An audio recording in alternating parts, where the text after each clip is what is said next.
Welcome back. Now, infertility affects the male or female reproductive system and is defined by the failure to achieve a pregnancy after 12 months or more of regular, unprotected sexual intercourse. Infertility affects millions of people and has an impact on their families and communities. Now, estimates suggest that approximately 1 in every 6 people of reproductive age worldwide experience infertility in their lifetime. Suretha van Schalkwyk now joins us in studio to speak to us about her journey and an upcoming infertility walk that's planned for this Thursday in support of many that are dealing with infertility. Suretha, good evening and thank you so much for being here. Good evening. Thank you so much for having me, Nina. Lovely having you here. I appreciate the opportunity. Thank you. Thank you. Perhaps we'll start with just briefly talk to us about your, fertility journey, the ups and the downs that you've been through. It's been 8.5 years. My husband and I decided shortly after we got married that we want to start a family. And we went the next weekend and we bought a crib and a pram and everything, because that's how it works. Yeah. You decide to start and you're pregnant, you know. And then, so now, 8.5 years later, and we've been through all the treatments. In 2017, we went for IVF with my own eggs. And I was told that it's bottom of the barrel and there's no hope. But yet my count was still a little bit. So I kept on thinking, there can be a miracle. And then last year, April, the doctors tested and it was actually 0. And then her words to me was, your time is past. And I cried very badly. And because through this journey, you feel, especially me having the problem, I felt like I couldn't be a proper wife to my husband. How can I not give him a child? And he so longs to be a dad, and I can't even do that. And the most basic thing that a woman needs to be able to do is to have children. And I really felt like a failure, and I felt like I was just not good enough, or I did something so bad in life that I couldn't be forgiven for it. Hence, I couldn't have the blessing of having a baby. So now we're in the process of raising funds to go for IVF with a donor egg.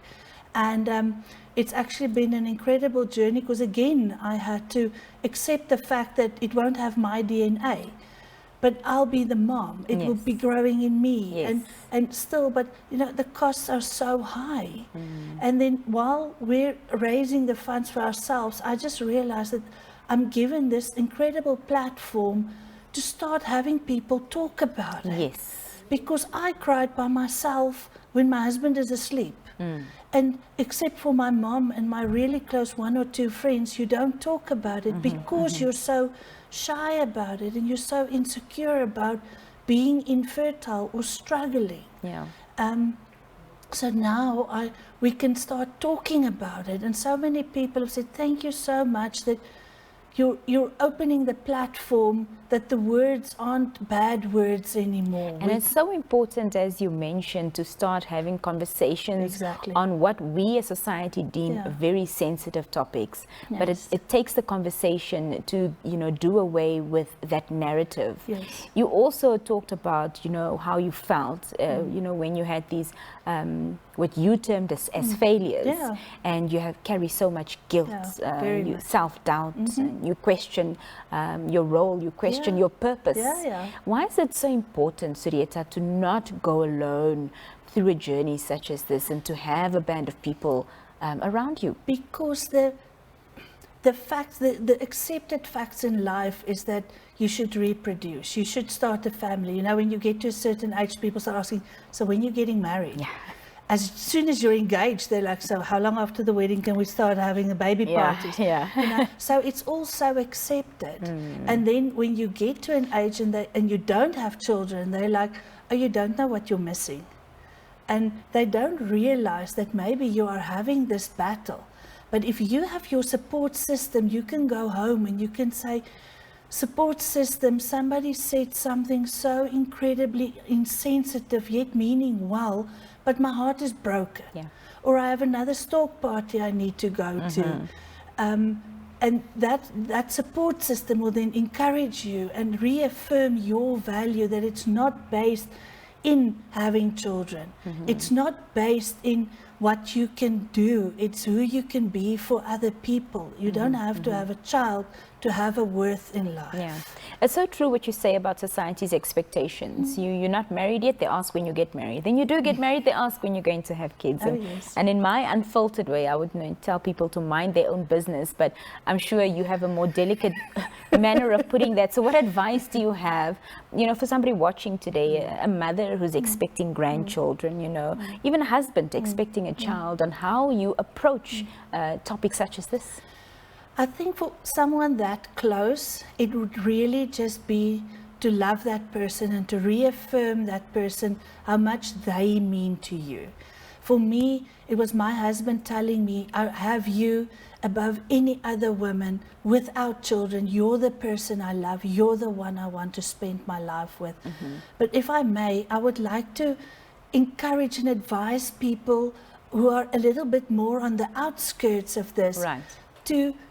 There's nothing you can say to make it better. You can just say, I can't imagine what you're going through, but I'm thinking of you. Or if you're close, can I give you a hug? But people mean well, and then they say the cruelest things. And then you're already hurt so much. It's affirm to people that they're worthy, that they're loved, that you want them in your life, even though they're struggling with this. You're hosting an infertility walk. Yes. A beautiful, beautiful gesture, I think, to broach this, as I mentioned, sensitive topic of infertility. Talk to us about, what your planning behind this was. It started off with, I've got a little Yorkshire Terrier that goes everywhere with me. So during the day, Jessie is everywhere. And my friend and I started talking, we need to start raising funds for our IVF. And I'm like, and she said, let's do a walk. I'm like, okay, but let's do a doggy walk. Jessie features, because we've already said we're going to have a double pram. Jessie and the baby is going to have the, And then I was like, but hold on. We shouldn't have a Van Schalkwyk infertility walk. We should have an infertility walk. Right. I'm not the only person battling with this. And even after we've raised all the funds and we can start our family, I still have the history, I have the knowledge, I have the feelings. So if I can use this to encourage one person or to open a platform for somebody to be able to deal with, or have someone to talk to, then I'm grateful I've gone through it. Yeah. So in the span of 10 days, it grew from let's do this for us to let's do this for Namibia, for the people of Namibia. And what has the response been like? It's been incredible. I'm very scared that first I thought, we're going to have all these water points. We've got some sponsors for water points and some corporates got involved. And I'm like, we're going to do all of this and there's not just going to be our friends to show up. And then I was like, but Lord, I'm trusting you for 100 people. And I just had a meeting this afternoon to finalize some strategic and some, just admin things. And we're like, what if we're preparing for 100 people? What if that's not enough? What if there's like 1,000 people? Like, we'll make it work, but come walk with us, enjoy the fresh air with us. And if you have a dog, bring him or her. If you don't, just come. It's enjoying nature, it's enjoying people, and it's enjoying society and friendship, through your hurt. And outside of your family and friends circle, was there, additional support, places where you could go, safe spaces where you could speak about, the matter of infertility? And I'm talking about, in the form of a support group or something like that. Unfortunately, not in Namibia. There was not a place where I could go to that we say, right, ladies, we sit in a circle and we talk about it and we encourage each other. I'm fortunate to be part of a Facebook group trying to conceive through faith. And while after our failed IVF, I joined them, and through a year process, they actually helped me to recover and to heal. And so they're my sisters, but 99 of them are in America. So we're all supporting each other and they get together, but I don't have a group here. And so often I've wished for that. I've wished that on a Wednesday, 6 o'clock, you can go to a place and we talk and there's somebody to encourage you or help you through, I'm having a bad day. So I really think there's a big need for physical support. Yeah, for physical support. Yes. You also mentioned earlier in our conversation about how expensive IVF is, and anybody that understands fertility matters or infertility matters is aware of that. And it's a rigorous process. Yeah. It's a rigorous process. How many rounds of IVF did you have? And talk to us, talk us through the process, because there's injections and hormones and all of that, and your body needs to be the right in everything. So talk to us about that. We went through one round, and I want to say we were fortunate to only do one round. But basically the practical part is that before that you go for treatments for insemination, and then the inseminations fail, and then you start this, and we were told my AMH count has suddenly decreased, so it's now or never. And we had to go, we actually went and made a bank loan to afford this. And the IVF clinic in Windhoek had just opened, so they said, no, we must go to Cape Town. So that increased our costs. Right. And so you basically, you start on injections. Because my count was low, I was on the highest dose of injections you could do. So twice a day I was injecting my tummy, and I was swollen like this. I literally looked like I was 6 months pregnant. And then we went down to Cape Town, and for about 10 days you go for a scan every day, and it's an internal scan, so it's uncomfortable and you're shy. Exactly, yes. But you do it, and you're grateful you've got the opportunity to do it. And then when they monitor the follicles which are getting ready to be produced, and I had 3, and we kept saying, I don't care, I need 1. I just need 1. Yeah. And then under anesthetics, they remove the follicles, and then they determine the strong ones, and they fertilize them with the sperm, and they're placed in a embryo,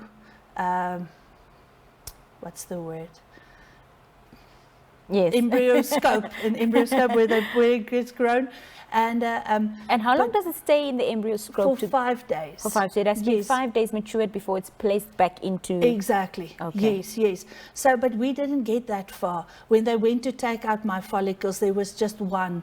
And the doctor said it looked like a raisin. Yeah. And so that was very harsh to me, because I went with such faith and said, we just need 1, and and so I was really shattered when that happened. Yeah. But now we're going with IVF through a donor egg.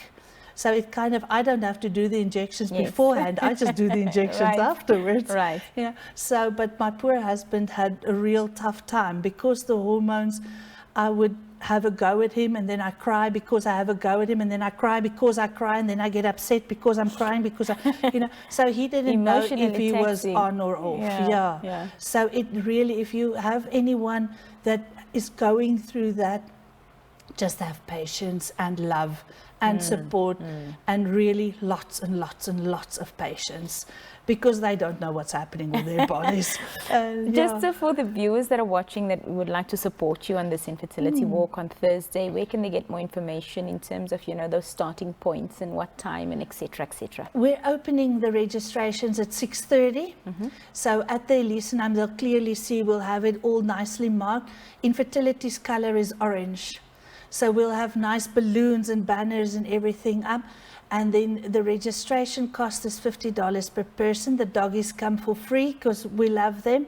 Not that we don't love the people, but then we're hoping to start. Well, the official starting time will be at 7, and then we have a 5-kilometer or a 10-kilometer route that you can do through the houses and then up and down the hills on Elisenheim, enjoying the nature.